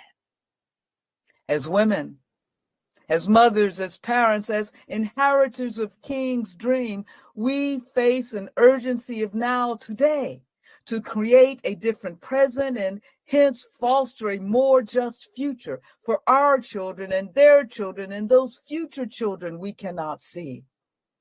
This urgency of now indeed begins today, compelling us to tell the truths about the brutal realities of race and sexism and homophobia in this country. To do otherwise means the generations to come will be captive to the false narratives of history and thus captive to anti-Black, anti-women, anti-LGBTQ white supremacist notions of what justice actually looks like. And so there is an urgency of now for those of us committed to King's dream of freedom and justice for all. It is untenable to simply remember what happened 60 years ago at the Lincoln Memorial and then stand quietly by on the sidelines while, for instance, a movement to ban books and to purge curriculums of the harsh realities of anti-Black racism, of transphobia, trans-terrorism proliferates across this country. There is an urgency for us as women to act. There's an urgency for us as women to show up. There is an urgency to resist. There is an urgency of now to tell the truth about this nation's history so that we can indeed foster a more just future for our children and their children and children everywhere. My name is Heidi Sherholtz, and I am the president of the Economic Policy Institute, an organization that uses the tools of economics to fight for justice for working people. As we reflect on the pivotal moment in history that was the March on Washington for Jobs and Freedom, it is crucial that we honor the often unsung women who played a vital role in this transformative era. Women such as Ella Baker, a brilliant organizer who worked tirelessly behind the scenes to empower grassroots movements, and Hattie Canty, a labor organizer who has been called one of the greatest strike leaders in the history of the United States, and who said, the labor movement and the civil rights movement, you cannot separate the two of them. These women, along with their sisters in the fight for justice, exemplify tenacity and resilience in the face of adversity. It's undeniable that our nation continues to grapple with enormous issues. Poverty, despite progress, still casts a long shadow over far too many lives. Income inequality persists, demanding that we fight for economic policies that generate good jobs and give power to working people. Racism, though challenged, remains deeply rooted in our society, calling for sustained efforts to address systemic injustices. In honoring the legacy of the women who fought for civil rights 60 years ago and those who do so today, let us pledge to be champions of change. The women of the civil rights movement showed us that collective action can transform societies. It is incumbent upon us to carry the torch of social and economic justice, ensuring that all voices are heard, especially those who have been historically silenced. Together, we can build a nation where the economy is strong and resilient, good jobs are plentiful, and where justice, equity, and fairness prevail.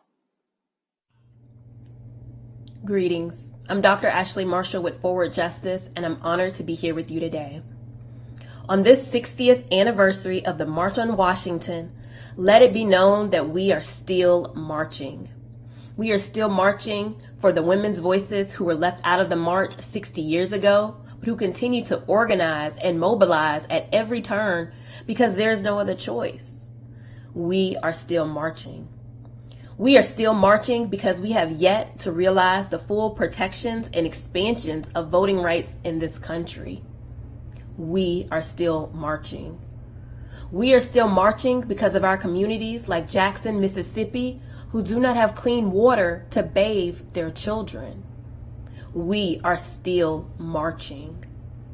We are still marching because our communities continue to be over-policed and underfunded. We are still marching. We are still marching because we witnessed multiple states restrict reproductive health access with the overturning of Roe v. Wade, and we continue to question the bodily autonomy and the rights of women. We are still marching. We are still marching because we have yet to heal from the historic harms and the tragic realities of living under poverty and racism in this country. We are still marching. We are still marching because we have a soaring, daring dream, a vision rooted in the wisdom to hold a politics of liberation that can lift the largest we. Because in our core and in our bones, we understand that our liberation is bounded together. And if you are not free, then I am not free. How do we manage the wait time for justice? How did our foreparents march again and again and again? The wait is tough when we really need God and justice to come through. But it is not a test, beloved, if it does not test us. We must have a test to have a testimony. We are waiting and marching again for a real deliverance, not a facade. Our nation needs a justice anointing to change, a way out, a healing of deep pain, an ability to cease and desist the behaviors that seek to sabotage righteousness. Keep marching with your smooth stone, like David did toward his Goliath, confident that God was on his side. Let's walk together, children, until justice runs down like water and righteousness like a mighty stream. And where God leads me, I will follow. And where God leads us, we must follow. And where God leads us, we shall follow. God is with us all the way. God bless. On this 60th anniversary of the March on Washington, my heart is full thinking of the many women on whose shoulders I stand, and my friend and mentor Ann Braden is in my ear. 2 weeks after that march was my 10th birthday, and I would later learn that on that very same day, 4 young black girls were killed in the bombing of 16th Street Baptist Church in Birmingham.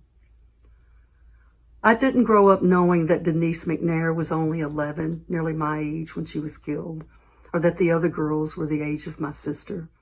But once I knew it, things could never be the same. That's what knowing our history does. That's why they don't want us to know it. And knowing our history is so crucial to our work now as we carry on to end poverty and racism and oppression. Like you, I want to live in a society that doesn't throw people away because of race or gender or who we love or some artificially drawn line of a country or the evil system of poverty that's set up and then blames people for being in it. To change all that can feel daunting sometimes, but to know that our elders who marched in 1963 were living and organizing in the South when it was literally a police state is informative and inspiring to us now. I want to lift up 2 quotes from Ann Braden, who always spoke of making the choice to be part of that other America, the America that doesn't throw people away.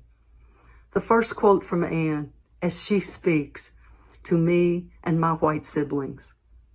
In a sense, the battle is always and always has been a battle for the hearts and minds of white people in this country. The fight against racism is not something we're called on to help people of color with. We need to become involved as if our lives depended on it, because in truth, they do. And this quote from Anne, as she speaks to us all.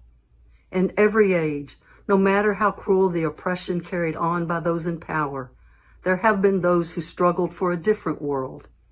I believe this is the genius of humankind, the thing that makes us half divine, the fact that some human beings can envision a world that has never existed. Let us continue to envision that world and build it together. Hello, everyone. My name is Zakaya Jones Walker. I am a senior psychology major and entrepreneurship minor from Hopewell, Virginia, and I serve as Bennett College's two-time Student Government Association president. I am honored to share and be a part of a space where the historic significance of a woman's fight for justice is being amplified, acknowledged, and celebrated. Spaces where women uplift one another while learning about change makers now and before our time are what we need to keep inspiring one another, especially when it's easy for a woman to be left out of the story. I've been blessed with the opportunity to find that space at Bennett College. Bennett Bells are known for being change makers in history, from leading movie theater boycotts in the Greensboro area due to the lack and misrepresentation of Black actors, encouraging voting within the community through Operation Door Knock, to being the central organizers of the Woolsworth demonstration in the 1960s. Furthermore, as a young Black woman in America, I've endured and witnessed poverty, racism, the lack of affordable health care, the impact of environmental justice on Black and brown communities, and so much more. But it was those experiences and learning that despite often being in the shadows, that women continue to change history that pushed me to advocate even harder. I am a member of Bennett College's Green Team. As SGA president, I ensure my sisters to vote and encourage the community to do the same. I've worked and will continue to work with the beloved community center in the Truth, Justice, Reconciliation, and Healing movement, and I will continue to do so much more for as long as I can. Ladies, my hope is that we continue to fight for change for the people and not the glory, despite it being well-deserved. Thank you so much for allowing me to be in this space in the celebration and amplifying of your voice and all women who have fought for justice.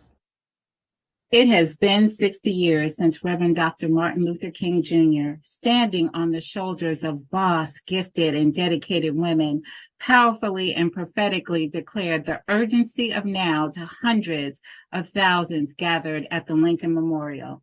Now is the time to make real the promises of democracy, he said. Now is the time to make justice a reality for all of God's children. His words still ring true today, as do the encouraging words of Dr. Dorothy Irene Height that resonate deep in the souls of each of us longing for justice, equity, and freedom. If the time is not ripe, she said, we have to ripen the time. Time pushes us forward and injustice binds us together. We will not wait any longer than we already have. We will ripen the time. I can't help but wonder today how far the arc of the universe has bent towards justice over these last 6 decades and what we will do to make it bend a little faster. Daisy Bates, the only woman to speak at the march 60 years ago, once said this: "Surely the world we live in is but the world that lives in us." In my prophetic imagination, the world that we live in is one where poverty is no more. Everyone has what they need, not only to survive, but to thrive. People don't live on top of grates when it's cold or under overpasses when it's hot. Black mothers do not die at 3 times the rate of their white counterparts from pregnancy-related causes. Children have plenty to eat. Mass shootings, gun violence, systemic racism, and misogyny are distant memories. Our democracy is sound. Voting is without barriers. Zip codes don't determine our future, and affordable, accessible health care is available to all. My dream today mirrors that spoken by the prophet Isaiah to a community returning from exile, a community that had lost so much, but still believed and had hope that a better day was yet on the horizon. If they would not give up, if they kept pressing their way, if they would not settle, and if they continued to work together. My dream is in God's promise to a weary, traumatized, but hopeful people. I will appoint peace as your overseer and righteousness as your taskmaster. Violence shall no more be heard in your land, devastation or destruction within your borders. You shall call your wall salvation and your gates praise. It is possible. Forward together, not one step back. Amen. Ashe, and may it be so. She Speaks Moral Monday is not just an event, but a rallying cry for us to recognize the unfinished work that lies before us. The struggle for jobs and freedom is so passionately championed then, remains a beacon guiding us through the challenges of today. 60 years have passed since that resounding march. Yet the echoes of those footsteps still reverberate through our souls. As we commemorate the March of 1963, we are reminded that justice is an ongoing pursuit, but it doesn't have to be this way. The call to conscience urges us to ask ourselves, how far have we come? How much farther must we go? In a world where inequalities persist and opportunities remain out of reach for too many, we must respond with continued persistence and action. Let us remember the powerful words spoken by those who stood on the steps of the Lincoln Memorial 6 decades ago. Their vision was not just a dream. It was a demand for a society where every individual's potential is realized, where economic disparity is dismantled, and where freedom truly flourishes. Today, and more than ever before, we honor their legacy, and we must keep continuing to move forward together our struggle for justice and equality. The call to conscience resonates across time, inspiring us to address the pressing issues of our era: systemic racism, economic disparities, and social injustice. In Massachusetts, more than 20,000 men, women, and families have no place to call home. Homelessness, the most violent and visible expression of poverty, lifts every evil. Its impact on healthcare and the environment is a sin against God, the suffering and death to ask only for the right to housing. High rents and low wages must be replaced with living wages and affordable health care. In the richest nation, we should not have to resort to sleeping on grates, living in encampments, or dying on subways. Let us be the generation that amplifies the voices of the poor, the sick, the least of these. Let us dismantle the barriers that divide us and ensure that the promises made 60 years ago are not empty words, but lived realities for all. Let She Speaks Moral Monday be a catalyst for change, a reminder that the work of the march continues through us. In closing, let us remember the courage of those who marched for jobs and freedom. Let us channel their spirit as we face the challenges of today. Let us keep saying their names. We stand on your shoulders: Fannie, Ella, Rosa, Anna Hedgeman, and more. Let us answer the call to conscience with determination, continued empathy, and action. Together, we can forge a future where justice and freedom prevail. Reflecting on the past 60 years of struggle and movement building and protest, I'm so grateful for the legacy of the women and femmes who organized and mobilized, and just, look how far we've come. And there's still so much work to do. We have a responsibility to face the challenges of our day and demand justice and demand all the things we're told are impossible. And I think we need to lead with love and solidarity to build the beloved community.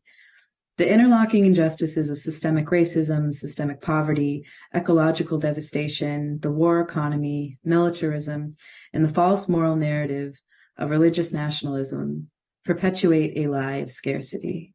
It's rationalized then by elected officials and the ruling class, and we see it play out in our daily lives by the policies that they pass.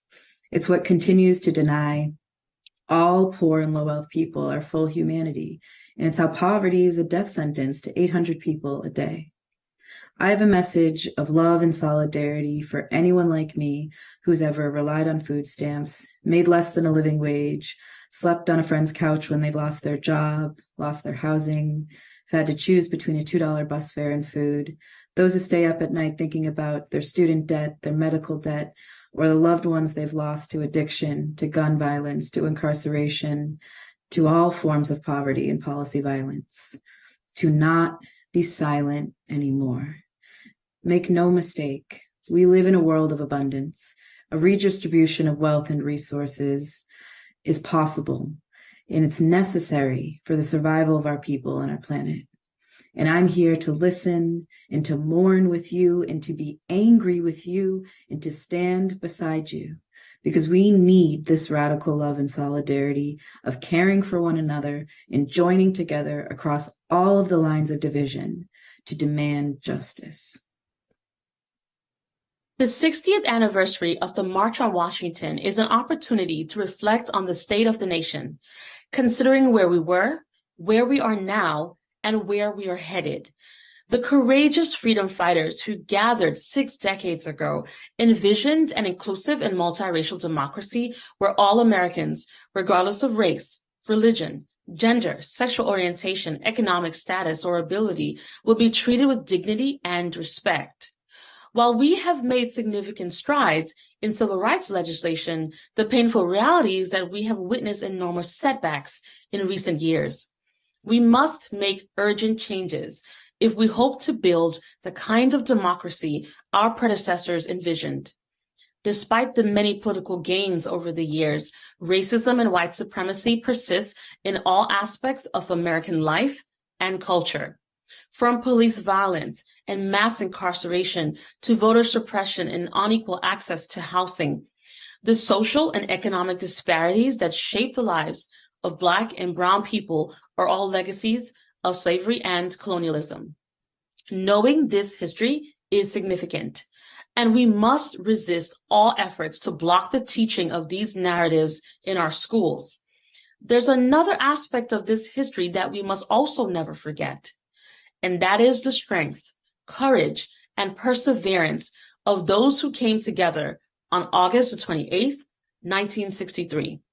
They maintained a hope that change is possible, and they left a legacy on which we can now build.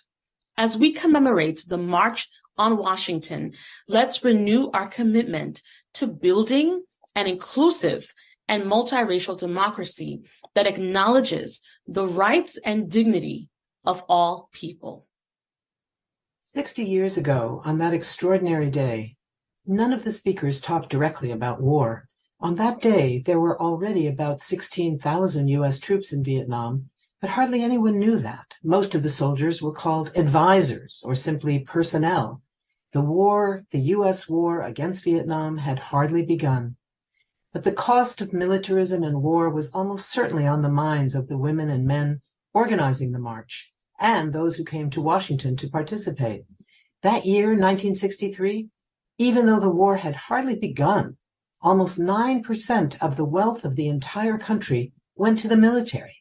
That meant there was already not enough money for jobs, for health care, for education, for childcare, for all the things our families needed and would need, even with victories for civil rights. And who, among all the organizers and planners of the march, were most aware of that stark reality?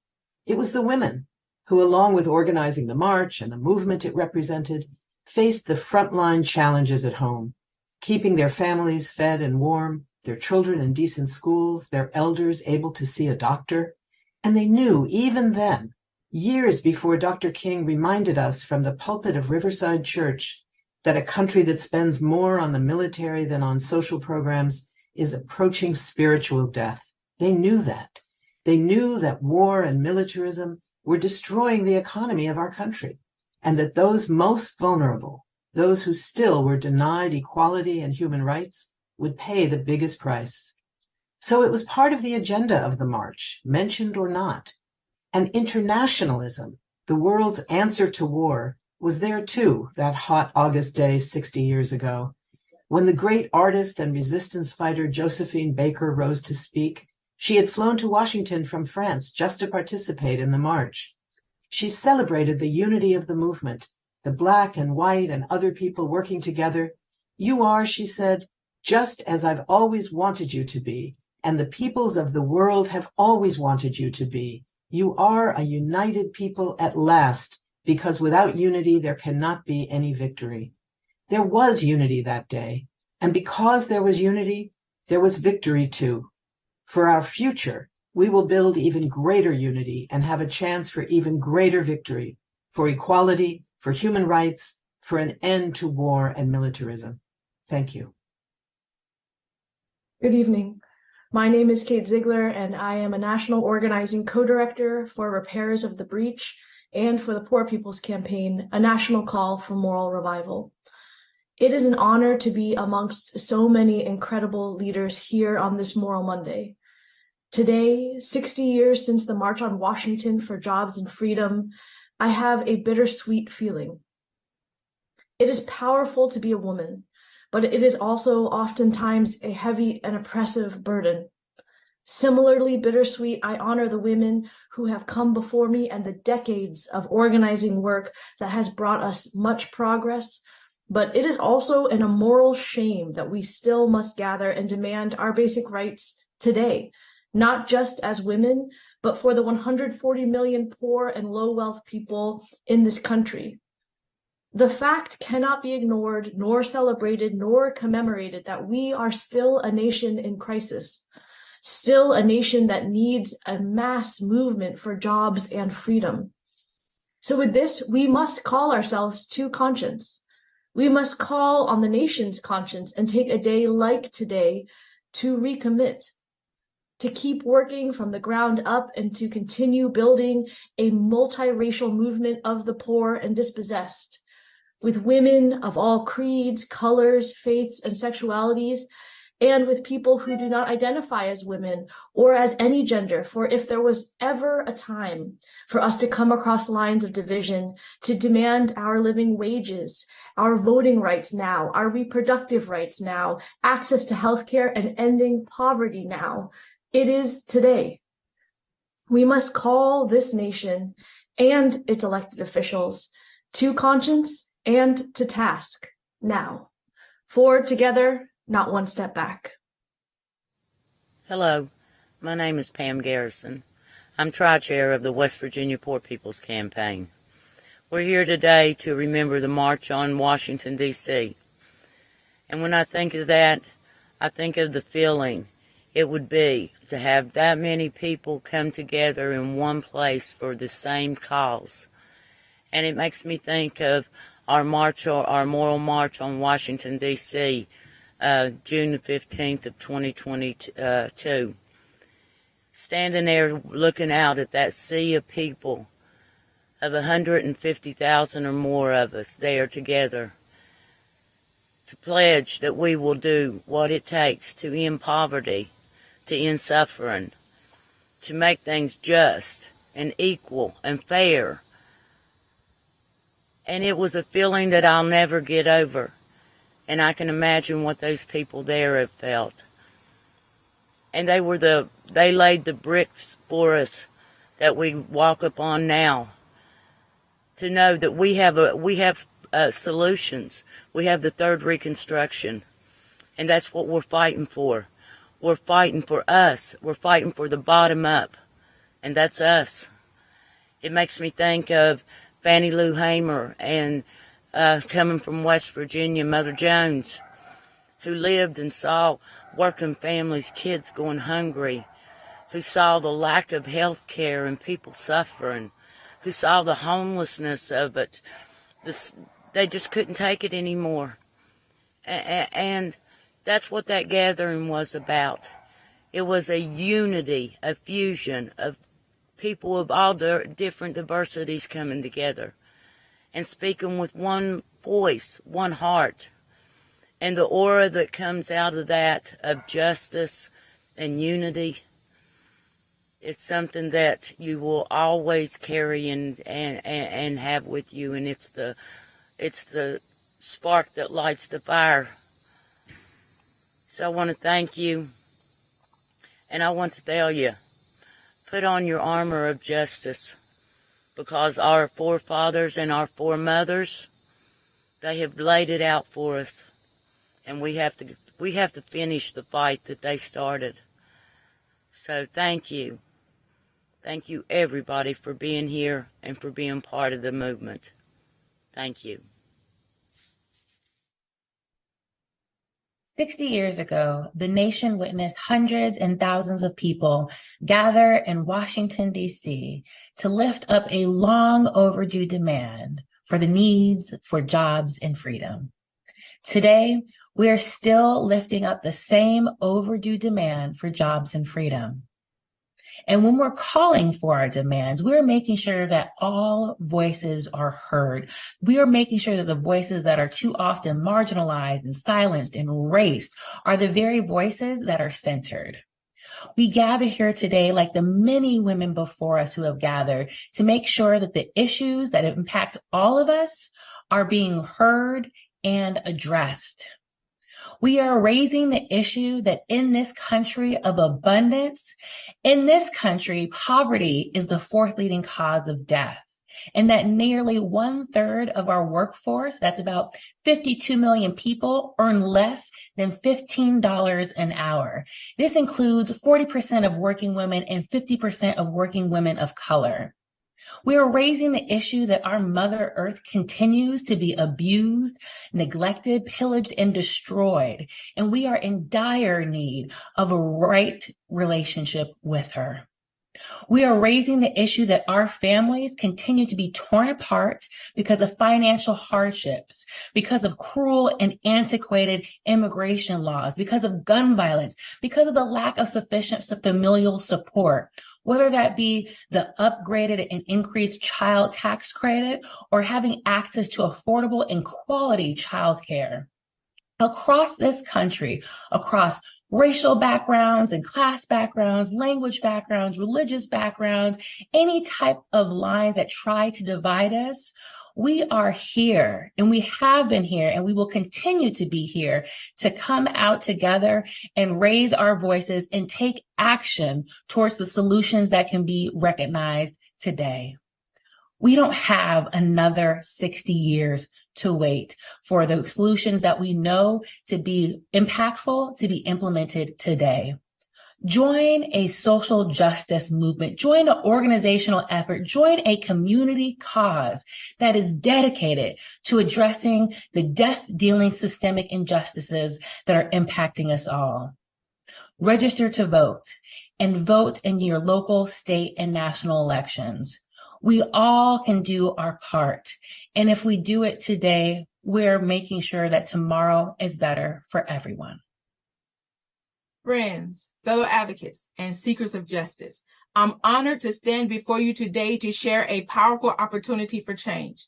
The March on Washington, a pivotal moment in history that reminded us that all united voices can spark transformation. It wasn't just a march, it was a movement for jobs, freedom, civil rights, voting rights, and racial equality. But the voices of women were silent. But let's fast forward 60 years later on its 60th anniversary. Our journey continues. We're still fighting an uphill battle, a battle to safeguard our right to vote, to protect the rights of women to turn the minimum wage into a living wage, and so much more. The time has come for our voices to resound once again. On August the 28th, 2023 at 6 p.m. Eastern virtually, we are gathering for an event, a movement that holds the potential to shape the future we envision. She Speaks Moral Monday Call to Conscience, a movement that transcends borders and brings together 30 plus extraordinary women's voices from every corner of this nation. And yes, you are invited. We're calling on all people of moral conscience to join us, to stand up for what's right, to raise our voices for an agenda that saves lives. Our agenda is a life-saving agenda. We demand an end to poverty, ensuring that every individual has the right to thrive. We demand voting rights, the cornerstone of our democracy. We demand accessible health care because every person deserves health care. We demand living wages that respect the dignity of every hardworking individual. Will you stand with us? Will you be a part of this movement for change? Join us virtually on August the 28th, 2023 at 6 p.m. Eastern. Visit SheSpeaksMoralMonday.org to learn more about us. Let's honor the legacy of those who marched before us, who organized, who mobilized. Let's make history together, because when our voices unite, change is inevitable. She Speaks Moral Monday, Call to Conscience, igniting change virtually. Be there, be the change.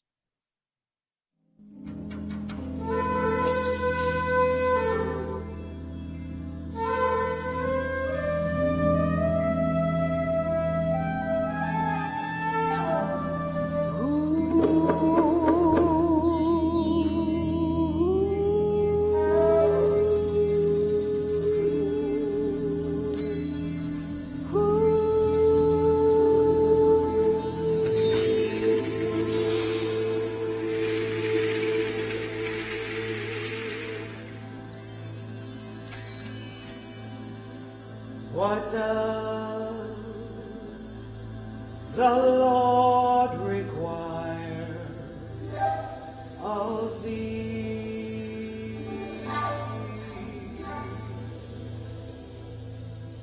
What does the Lord require of thee?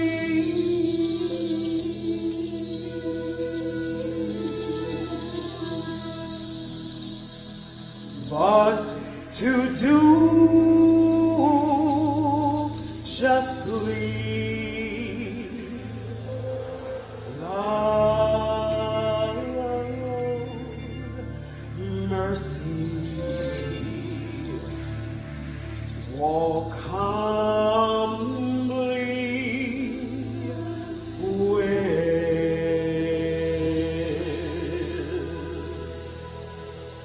with God.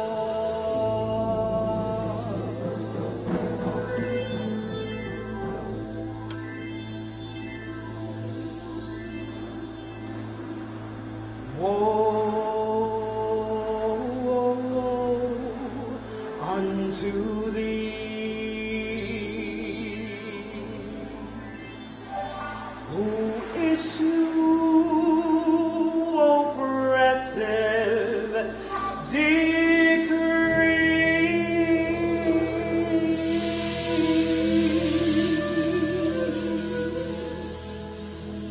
they should do justly. Love,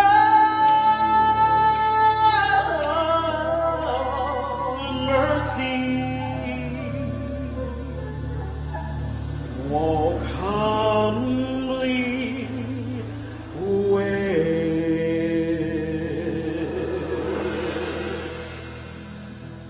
with God.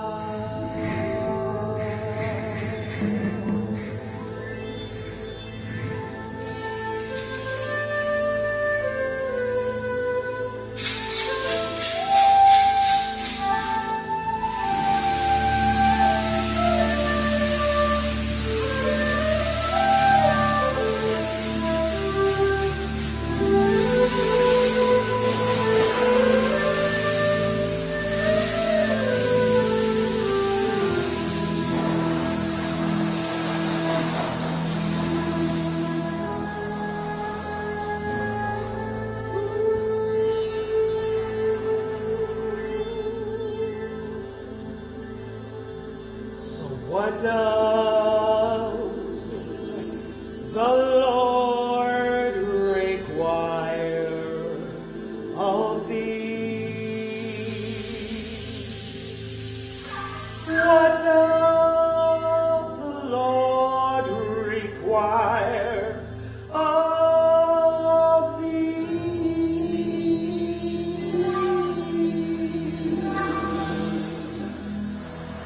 But to do